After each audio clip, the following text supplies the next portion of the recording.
시청하지 않으면 절대 후회할 세계가 깜짝 놀란 의학의 진실. 안녕하세요. 여러분과 늘 함께하는 김창한 TV입니다. 오늘 이 시간에는 물치료의 최고의 권위자 바트만 게리지 박사에 대한 말씀으로 시작합니다. 최근 들어 의학계에서는 인간이 갈증을 느끼고 있는 것을 통증을 참는 것과 조기에 사망되는 것과 관련이 있다는 점을 발견했다. 바트만 게리지 박사는 페니실린의 발견자이며 노벨 의학상 수상자인 플레밍의 제자입니다. 그는 런던 대학의 세인트 메리 병원 의과 대학 졸업 후 인생을 물의 의학적 약용 연구에 바쳤는데 세계 의학계를 뒤흔든 의학 저서로 정평이 나 있습니다. 그는 자신의 수많은 임상 과정을 통해 많은 만성질환의 빌미가 질병 환자의 체내에 물이 부족하다는 점을 세계에서 처음 발견했습니다.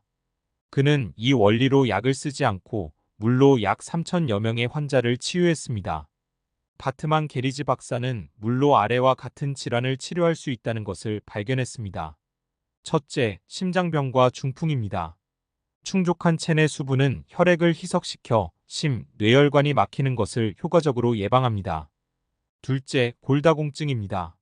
물을 섭취하면 자라나는 뼈를 더 굳게 만드는 역할을 합니다. 셋째, 백혈병과 림프종을 치료할 수 있습니다. 물은 체내에서 산소를 세포에 공급하는데 암세포는 산소를 혐오하는 성질을 갖고 있습니다. 넷째, 고혈압을 치료합니다. 물은 가장 좋은 천연 이뇨제이기 때문입니다. 다섯째, 당뇨병을 치료합니다. 물은 체내에서 항당뇨 성분을 갖고 있는 트립토판의 양을 증가시킵니다. 여섯째, 실면을 예방합니다. 물은 체내에서 수면을 촉진하는 멜라토닌을 만듭니다. 일곱째, 우울증을 치료합니다. 물은 체내에서 천연적인 방식으로 마음이 즐거워지는 세로토닌을 분비시킵니다. 만약 몸에 수분이 부족되면 술에 취한 것과 마찬가지로 몸을 망칠 수 있습니다. 현재 의학계는 인간의 탈수 현상에 대해 주목하고 있습니다. 가벼운 탈수는 인간이 사고하는 것을 흐트려 놓으며 탈수가 심각할 때의 내장기관의 문란과 감각 능력을 떨어뜨려 사망에 이르게 합니다. 다음으로는 물을 마시는 방법에 대하여 살펴보겠습니다. 물을 마시는 것은 차를 마시는 것이 아닙니다. 매일 2 내지 3리터의 물을 마셔야 하는데 여러 번 나누어 마셔야 하며 갈증이 나서 마셔야 하는 게 아니라 그 전에 마셔야 합니다. 또 끓인 물을 마셔야 하며 탄산음료와 커피를 마시라는 것이 아닙니다. 차, 커피, 와인과 각종 음료는 체내에서 필요로 하는 천연수를 대체하지 못합니다. 왜냐하면 이런 음료와 술은 수분이 많지만 또 탈수 성분을 적지 않게 갖고 있기 때문에 결국에는 체내 수분을 앗아가게 됩니다. 현대인들에 이어 많은 전문의들을 망라해 물이 인체에서 중요한 역할에 대해 알지 못하고 있습니다. 약물은 병을 개선할 수 있지만 인체의 기능성 질환을 치유하지 못합니다. 많은 질병의 원인은 체내의 수분 부족입니다. 체내 수분이 부족하면 물의 대사 기능 문란과 생리문란이 생겨 최종적으로 많은 질병을 초래하게 됩니다. 바트만 게리지 박사는 많은 임상 과정에서 다음과 같은 상황을 포착했습니다. 많은 경우에 환자는 수분 부족으로 앓고 있는데 이들 다수가 물을 많이 마셔야 할 대신 화학약품으로 대체하려 합니다. 더 심각한 것은 이런 잘못된 발상이 계속되고 있고 많은 질환들이 더 속출하고 있으며 새로운 화학약품들이 더 많이 출시하고 있다는 점입니다. 만약 한 환자가 사망했다면 누구도 그 환자가 병으로 사망했는지 아니면 수분 부족으로 사망했는지를 분간 못하고 있습니다. 이 새로운 인식과 새로운 과학적 이념은 현대의학에 대한 도전으로서 모든 사람들에게 인식이까지는 쉽지 않을 전망입니다. 물을 많이 마셔야 하지만 그 정확한 방법을 터득해야 합니다. 첫 번째로 500g 내지 1000g의 물을 보온병에 끓인 물을 준비합니다. 1차로 저녁에 자기 전에 200g 내지 300g의 물을 마십니다. 2차로 야 밤중에 소변 후 약 100g 정도의 물을 마십니다. 3차로 아침에 일어나서 300g 내지 500g의 물을 마십니다. 4차로 9시에 사무실에서 일 보기 전에 물을 마신다. 진정 효과가 있습니다.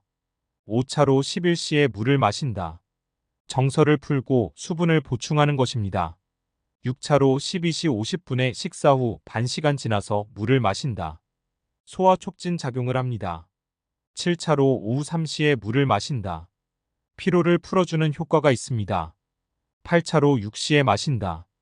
퇴근 전에 물을 마시면 포만감이 생겨 식사량을 조절할 수 있습니다.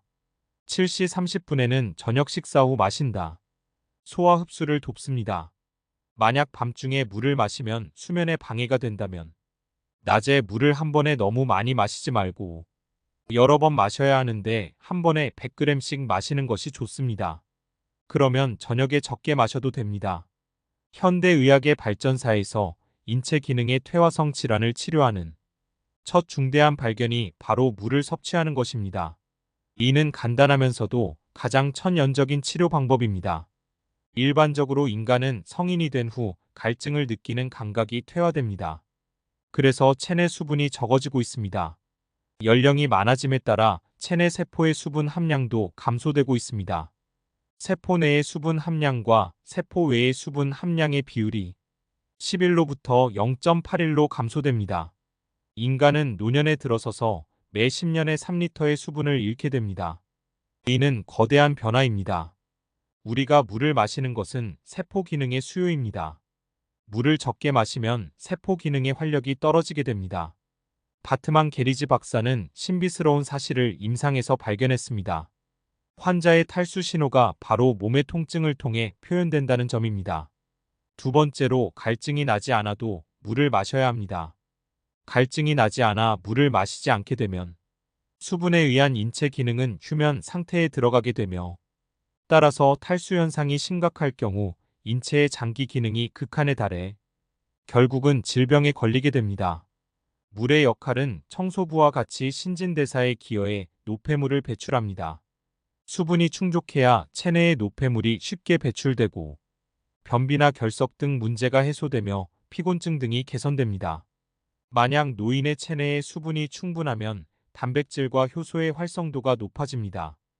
단백질과 효소 성분은 수분의 영향으로 일찍이 늙는 현상과 모든 장기 그리고 감관계통의 퇴화를 사전에 예방해 줍니다.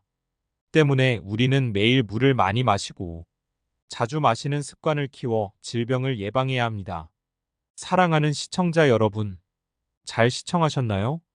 건강하며 장수를 하시려면 여러분의 올바른 판단으로 위의 콘텐츠를 참고하시기 바랍니다. 지금까지 김창한 TV였습니다. 다음 시간에 뵙겠습니다. 안녕히 계십시오.